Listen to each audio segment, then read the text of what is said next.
Pagar laut misterius.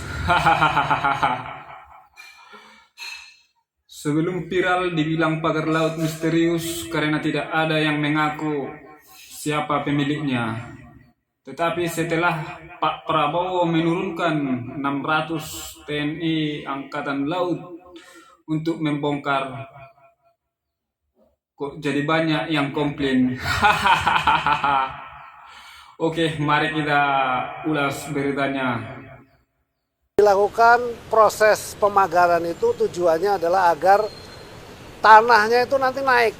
Semakin lama semakin naik, semakin naik. Jadi kalau ada ombak datang, begitu ombak surut, dia ketahan. Sedimentasinya ketahan. Boleh dibilang seperti reklamasi yang alami begitu, ya. Jadi nanti kalau terjadi seperti itu akan terjadi daratan. Dan jumlahnya tuh sangat besar. Tadi saya laporkan kepada Bapak Presiden, dari 30 hektar itu kira-kira sekitar 30 ribuan hektar kejadiannya. Nah, kan itu sangat besar. Nah, di bawahnya ternyata menurut identifikasinya dari Pak Menteri ATR BPN itu sudah ada sertifikatnya. Yang atas nama siapa saya tidak hafal ya. Teman-teman bisa cek sendiri. Dan itu nanti tiba-tiba nongol tuh sertifikatnya tuh.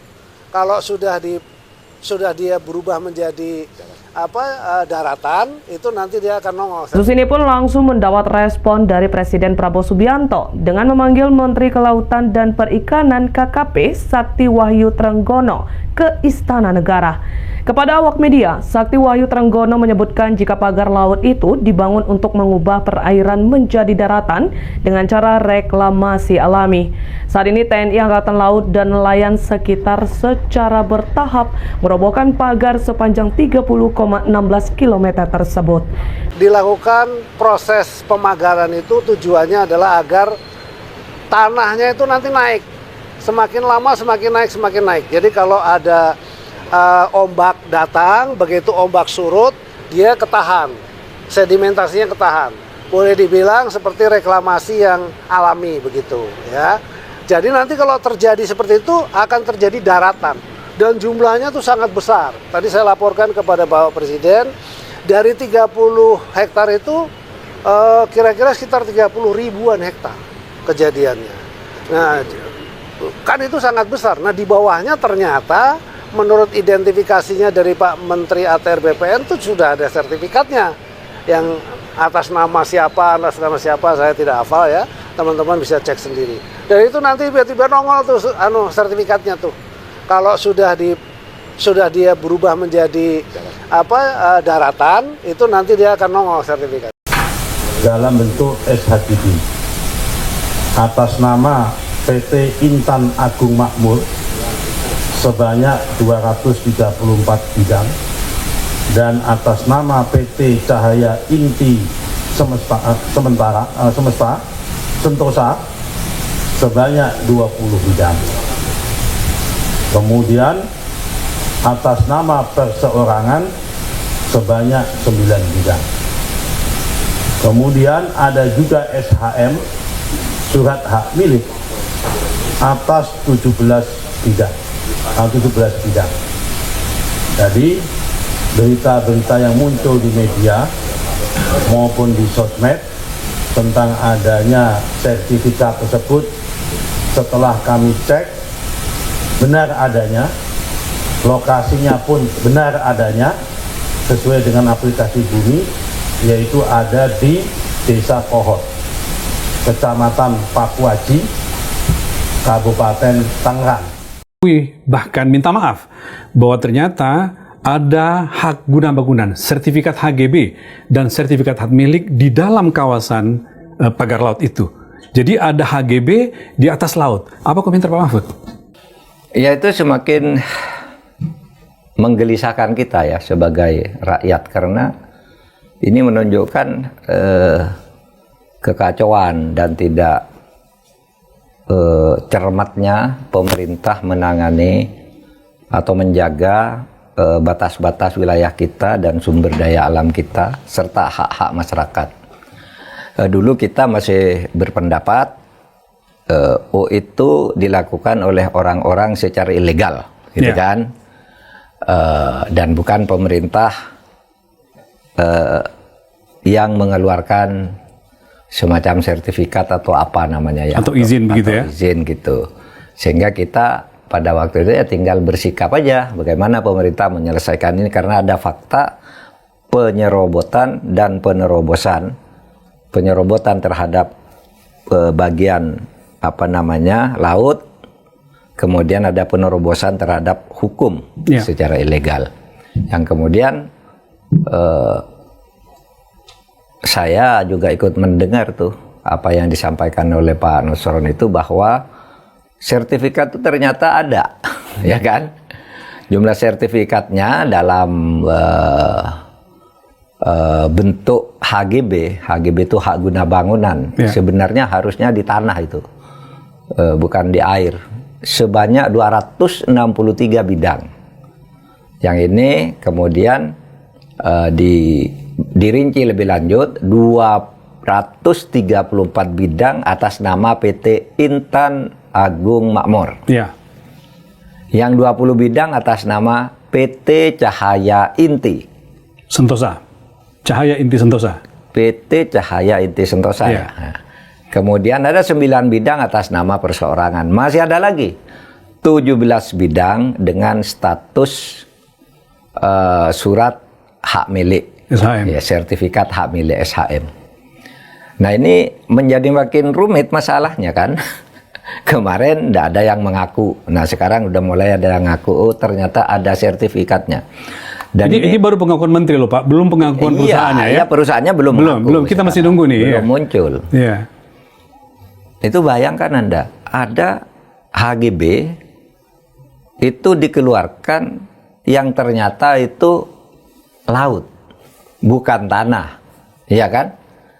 Kan tidak boleh ada HGB untuk air. Air itu nggak boleh dibagi-bagi dalam bentuk HGB. Jadi namanya HGA apapun. Pak, hak guna air. Iya, seharusnya HGA, hak guna air. Tapi kalau istilah hak guna air itu ada di dalam hukum, cuma bukan untuk laut, konteks tapi laut ya, ini. air-air di daratan untuk pengelolaan minuman, bukan kesehatan. sertifikat ini ya? Iya, untuk membuat air mineral apa itu ada. Bahkan ada putusan MK tentang HGA. Tapi hak guna laut itu tidak ada. Atau hak guna air laut tidak ada. Ini jelas pelanggaran hukum. Pasti ada orang dalam ini yang main-main. Atau kalau agak lebih keras dari main-main, pasti melakukan kolusi. Tidak mungkin lah ya bisa keluar HGB sebanyak itu. Gitu. Bahkan yang saya dengar itu katanya sudah ada apa namanya proyeksi couplingnya kan. Iya kan? Jari kan sudah ada 263 coba kan, berarti sudah ada pengkaplingan. Betul. Titik koordinatnya sudah diukur. Itu bukan main-main. Pasti itu pekerjaan oknum aparat atau birokrasi lah ya yang mengurus ini. Nah, oleh sebab itu sekarang yang ini nih nanti harus diusut tersendiri sebagai pelanggaran hukum. Saya tidak berpendapat bahwa ini pelanggaran hukum administrasi, kesalahan administratif. Kalau kayak gini ini tendensinya ini pidana. Tendensinya kolusi sampai begitu banyak, ratusan. Jadi bukan semata administrasi ya? Ini, bukan semata salah ketik ini pasti dugaan Mahfud ada kong kali kong dan ada kong kali kong pasti. Oleh sebab itu nih harus diusut dan tidak sulit mengusutnya, kan ada kantor yang nyebut, Pak Nusron itu tadi kan nyebut 263 itu kan berarti nama di situ, ada nomor, ada tanggal pasti, ada yang tanda tangan, iya kan? Iya. Di semua itu. Nah mulai dari situ. Nah. Yang kedua, ya itu ya, ini bagi saya munculnya ide ini, semula pemerintah saling lempar, ternyata sekarang ada, gitu ya. Nah sekarang siapa yang menangani ini? Kan masih kacau balau ini. Iya kan, tidak ada yang merasa wajib. Misalnya, ada yang mengatakan polisi diem karena harus nunggu laporan, menunggu pengaduan. Gini. Banyak masyarakat tidak tahu bahwa pengaduan itu adalah delik aduan di mana sebuah tindak pidana hanya bisa ditindaklanjuti kalau ada yang mengadukan merasa dirugikan langsung. Misalnya perselisihan dalam keluarga. Suami nempeleng istri. Ngadu, cabut. Bisa. Suami selingkuh, gugat cerai. tidak jadi cerai, damai. Misalnya ya, itu perdata, tapi gitu. Tapi misalnya melaporkannya sebagai pengaduan karena merasa ditipu, misalnya kan bisa, itu cabut bisa. Tetapi kalau tindak pidana yang seperti ini, delik aduan tuh biasanya tindak pidana yang kecil, ya, menyangkut keluarga. Tapi kalau seperti ini bukan delik aduan, ini. Tanpa ada laporan pun, ya ini kan katanya. Kemarin kan ada pejabat, ini kan belum melapor, masa belum dilaporkan? Belum ada orang mencuri tapi mau dibongkar katanya. Iya, belum ada mencuri, belum membongkar. Misalnya Anda melihat nih, ada orang membakar rumah. Masa nunggu laporan yang sudah ada di depan mata? Polisi harus turun dong.